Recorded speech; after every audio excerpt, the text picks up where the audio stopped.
Good morning all of you. आज हम कक्षा 8 में लेसन 2 पढ़ेंगे। बिलस्य वाणी न कदापि में श्रुता, की बिल की वाणी कभी भी नहीं सुनी। प्रस्तुत पाठ संस्कृत के प्रसिद्ध कथा ग्रंथ पंचतंत्रम के तृतीय तंत्र काकोलुकीयम से संकलित है। यानी प्रस्तुत जो पाठ है संस्कृत के प्रसिद्ध कथा ग्रंथ पंचतंत्र के तृतीय तंत्र काकोलुकीयम से संकलित है। पंचतंत्र के मूल लेखक विष्णु शर्मा है। इसके लेखक कौन है? विष्णु शर्मा है। इसमें 5 खंड है जिन्हें तंत्र कहा जाता है। पांच है इसलिए पंचतंत्र कहा गया है। इनमें गद्य पद्य रूप में कथाएं दी गई है। इसमें गद्य और पद्य रूप में कथाएं दी गई है, जिन्हें पात्र मुख्यतः पशु पक्षी है। यह पशु पक्षी की कथा। अब देखो पाठ। मूल पाठ है शब्दार्थ, हिंदी अनुवाद, अबोधन कार्यम च। शब्दार्थ दिया हुआ और हिंदी अनुवाद भी इसमें दिया हुआ है। देखो, कस्मिश्चित, कस्मिश्चित का अर्थ है किसी। वने यानी वन में, किसी वन में। खर नखर, खर नखर नाम है, ठीक है। खर नखर नाम है। सिंह प्रतिवस्ती सम, प्रतिवस्ती सम यानी रहता था। किसी वन में खर नखर नाम का शेर रहता था। स कदाचित, स यानी वह, कदाचित यानी एक बार, वह एक बार, इतस्ततः यानी इधर उधर, वह एक बार इधर उधर, परिभ्रमण, परिभ्रमण यानी घूमते हुए, क्षुधार्थ यानी भूखा, भूख से पीड़ित इधर उधर घूमते हुए, न किंचित दपि आहारम प्राप्तम, किंचित दपि यानी थोड़ा सा भी, आहारम यानी भोजन, प्राप्तवान यानी प्राप्त किया। वह, अब देखो, वह कभी इधर उधर घूमते हुए, घूमते हुए, परिभ्रमण यानी घूमते हुए, भूख से पीड़ित, भूख से पीड़ित थोड़ा सा भी आहार प्राप्त नहीं किया। किंचित अपि आहारम प्राप्तम, थोड़ा सा भी आहार यानी भोजन प्राप्त नहीं किया। तथा यानी इसके बाद सूर्यास्त समय, सूर्यास्त यानी सूर्य के अस्त होने के समय, ठीक है। एक काम महती गुहाम दृष्टवा, एक महती यानी महान यानी विशाल, गुफाम यानी गुफा को, दृष्टवा यानी देखकर, इसके बाद सूर्य अस्त होने के समय एक महान गुफा को देखकर, स अचिंत्यत उसने विचार किया, नूनम उसने विचार किया, नूनम यानी निश्चय ही, एतस्याम गुहायाम इस गुफा में, रात्रो यानी रात्रि के समय, को अपि जीव अगस्त्य यानी कोई भी जीव अगस्त्य यानी आता है। निश्चय किया, निश्चय ही इस गुफा में रात को कोई जीव आता है। अतः इसलिए अत्रेव यहाँ, निगूढ़ो यानी छिपकर, निगूढ़ो यानी छिपकर, इसलिए यहाँ छिपकर, छिपकर तिष्ठामि यानी बैठ जाता हूँ। अब वापस देखो, जितना बताया है कि किसी वन में खर नखर नामक शेर रहता था। वह किसी समय इधर उधर घूमते हुए, भूख से पीड़ित इधर उधर घूमते हुए कुछ भी आहार प्राप्त नहीं किया। इसके बाद सूर्य अस्त होने के समय एक महान गुफा को देखकर उसने विचार किया कि निश्चय ही यहाँ रात्रि में कोई जीव आता है, अतः इसलिए मैं यहीं छिपकर बैठ जाता हूँ। अब देखो, इसके शब्दार्थ भी दिए हैं।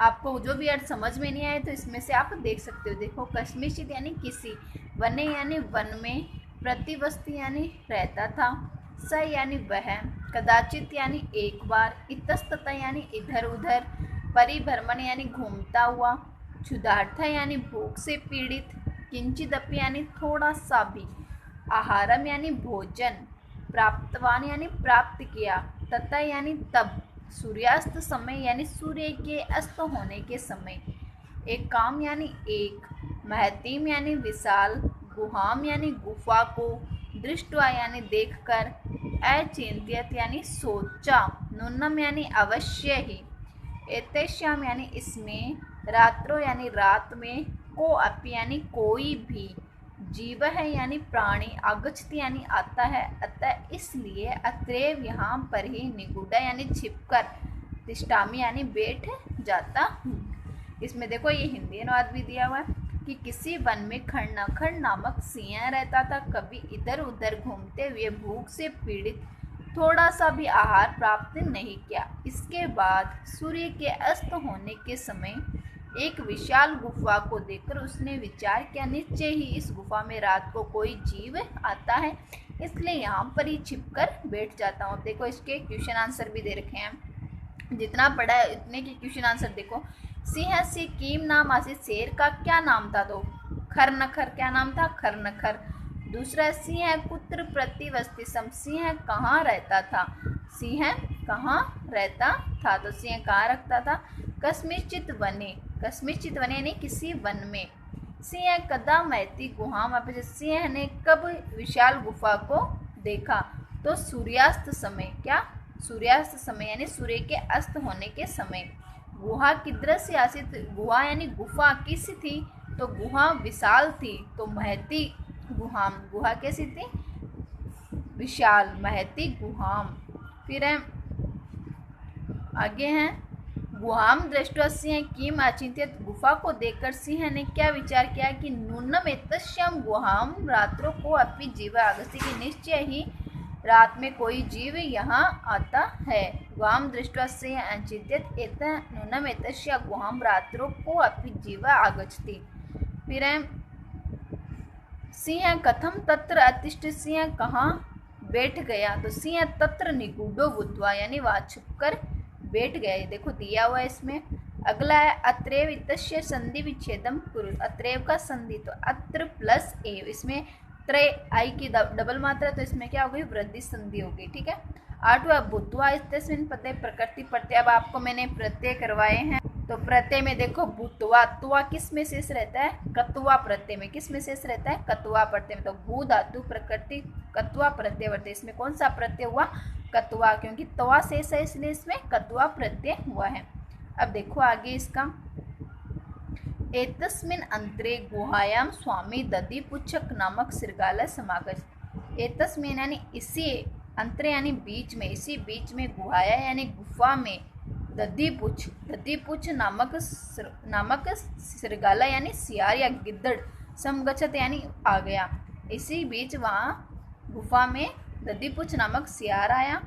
सच है, और वह जब तक पश्यति यानी देखता, तावत तब तक सिंह पद पदती, सिंह पद पदती यानी सिंह के पैरों के, सिंह के पैरों के निशान, पदती यानी निशान, गुहायाम प्रविष्टा दृश्यते, गुफा में प्रविष्ट यानी प्रवेश होने पर दिखाई दिए। न च बहिर्गता, न च बहिर्गता, वह जो ही देखता है, जो ही सिंह के पैरों के चिन्ह गुफा में प्रविष्ट हुए दिखाई पड़ते हैं और बाहर नहीं आए। न च बहिरागता, और बाहर नहीं आए। शृगालय अचिंत्यत, सियार ने सोचा, अहो विनष्ट अस्मि, अरे नष्ट हो गया हूँ। नूनम अस्मिन बिले, निश्चय ही इस बिल में सिंह अस्तित्व तर्कयामी, निश्चय ही इस गुफा में सिंह है ऐसा लगता है, कि निश्चय ही इसमें सिंह है ऐसा लगता है। तत् किम करवाणी, अब तो क्या करूं? वापस देखो, एतस्मिन् अंतरे गुहायाम स्वामी दधिपुच्छ नामक शृगालय समागत, इसी बीच गुफा का स्वामी दधिपुच्छ नामक सियार आया। सच है, सच है, यावत, वह जब तक देखता तब तक सिंह पदपति यानी शेर के पैरों के चिन्ह गुहायाम प्रविष्टा, गुफा में प्रवेश होने पर दिखाई पड़ते हैं, और न च बहिरागत, और बाहर नहीं आए। शृगालय अचिंत्य, सियार ने सोचा, अहो विनष्ट अस्मि, अरे मैं तो नष्ट हो गया हूँ। नूनम अस्मिन बिले, कि निश्चय ही बिल में सिंह स्थिति, निश्चय ही गुफा में सिंह है, स्थिति तर्कियाम यानी ऐसा लगता है। तत् किम करवाणी, अब मैं क्या करूं? देखो इसके शब्दार्थ देखो, एतस्मिन यानी इसी, अंतरे यानी बीच, गुहाया यानी गुफा का, नामक यानी नाम का, शृगालय यानी गिद्दड़, समागच्छत यानी आ गया, च यानी और, यावत जो ही, पश्यति यानी देखता है, तावत यानी त्यों ही, सिंह पद यानी सिंह के पैरों के, पदती यानी निशान, प्रविष्टा यानी प्रविष्ट हुए, अंदर जाते हुए, दृश्यते यानी दिखाई पड़ते हैं, बही यानी बाहर, आगता यानी आए, अचिंत्यत यानी सोचने लगा, विनष्ट यानी नष्ट हो गया, नूनम यानी अवश्य ही, अस्मिन यानी इस, अस्तित्व यानी है ऐसा, तर्कयामी यानी महसूस करता हूँ, लगता है, कि किम यानी क्या, करवाणी यानी करूँ। देखो इसका हिंदी अनुवाद भी है। इसी बीच गुफा का स्वामी दधिपुच्छ नामक सियार आ गया। वह जो ही देखता है त्यों ही सिंह के पैरों के चिन्ह गुफा में प्रविष्ट हुए दिखाई पड़ते हैं और बाहर नहीं आए। सियार ने सोचा, अरे नष्ट हो गया हूँ, नीचे ही इस गुफा में सिंह है ऐसा लगता है, तो क्या करूँ। अब देखो इसके क्वेश्चन आंसर। गुहाया स्वामी का आसित, गुफा का स्वामी कौन है, तो दधीपुच्छ। कौन था, दधीपुच्छ। सिरगाला की में उपस्थित सियार ने क्या देखा, सिंह पद पदती यानी शेर के पैरों के निशान। सिरगाला से कीम नाम आसित सियार का क्या नाम था, दधीपुच्छ। क्या नाम था, दधीपुच्छ। सिंह सिंह पदति बैरागता नवा, शेर के पद बाहर है या नहीं। सिंह से पद पत्ती बहिन आगता बाहर नहीं आए। सिरगाला की अचिंत्य, सियार क्यों चिंतित था। सिरगाला अचिंतित, अहो विनष्ट अस्मि की ये विनष्ट में नष्ट हो गया हूँ। सिरगाला कीम तर्किया में सिरगाल क्या तर्क देता है कि सिरगाला तर्क कहती कि नूनम अस्मिन बिले की, निश्चय ही इस बिल में शेर है। प्रविष्टा इतस्य विलोम शब्द, प्रविष्ट यानी प्रवेश करना होता है, तो इसका विलोम शब्द क्या होगा, बहिरागता यानी बाहर। अस्थिति पदस्य संधि विच्छेद, तो अस्थिति में क्या हो जाएगा, अस्थिति, तो अस्ति प्लस इति यानी इसमें क्या हो गई, बड़ी ई की मात्रा आ रही। तो दीर्घ, दीर्घ संधि में क्या होते हैं कि ए और आ इनका बड़ा स्वर आ जाता है, तो इसमें दीर्घ संधि हो जाती है। मैंने आपको 2 गद्यांश पढ़ाए हैं, इन दोनों गद्यांशों में आपको ये कहानी पढ़नी है, जितनी भी मैंने पढ़ाई है तभी आपको ये क्वेश्चन आंसर आएंगे, और इनमें से आपको ये शब्दार्थ करने हैं, ठीक है। को नोटबुक में शब्दार्थ करने भी और आपको याद भी करने हैं, और जो 2 ये पढ़ाए हैं क्वेश्चन आंसर, इनके क्वेश्चन आंसर भी करने हैं, ठीक है। इसका हिंदी अनुवाद आपको नहीं करना है, ओके। और आगे जो लेसन है वो मैं आपको कल पढ़ाऊँगी। आज के लिए थैंक यू।